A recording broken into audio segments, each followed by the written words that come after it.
Let's illustrate what's going on here on a heating curve. There's heat going across the x-axis and temperature going up and down the y. And looks like this is water. It's going to look something like this. Solid, liquid, gas. And we are asked to go from down here, negative 13.5 degrees Celsius. And we are asked to go all, don't do that yet, to 55 degrees Celsius, somewhere around there. 55.5 degrees Celsius. So let's break this up into 3 parts.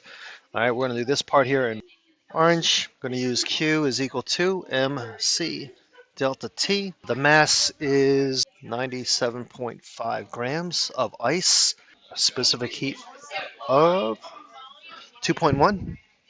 We'll use 2.1 joules per gram degrees Celsius.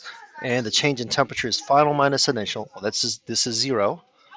All right, ice melts at 0. Then we're going to negative 13.5, so that's 13.5 degrees Celsius. All right, final minus initial. All right, so that part right there, let's punch in our calculators. 2,764 joules. All right, so there's part 1, and let's take this over to the melting stage. And this is called the enthalpy of fusion, or the heat of fusion. So we'll do that right here in red in the next step. The heat of fusion, we're given that also on your table right there, 6.01 kilojoules per mole. So got to be careful of your units. So first, let's turn grams into moles. Molar mass of water is 18.02. That's off your periodic table. Oxygen is 16, hydrogen is 1.01, and there's 2 of them. And that's how we get the molar mass. We'll need a little more space. Let me copy this over. So here we go. That cancels out. We have moles now. So now we need to multiply that by the molar heat of fusion. We need moles down here for water. And then it was 6.01 kilojoules is how much it takes to melt 1 mole of ice.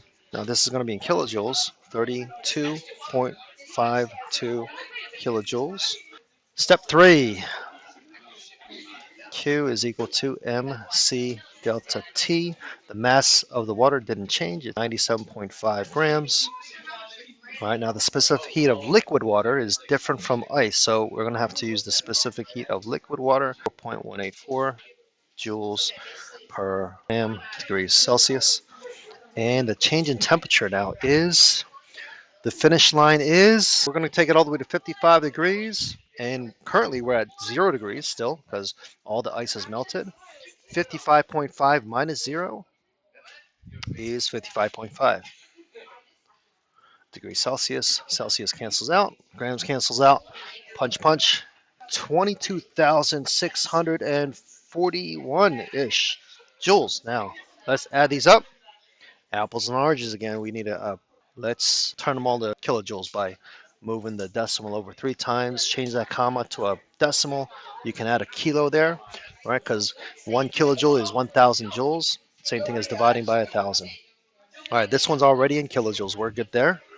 This joules, let's turn to kilojoules by moving the decimal over. 1, 2, 3. Change that comma to a decimal.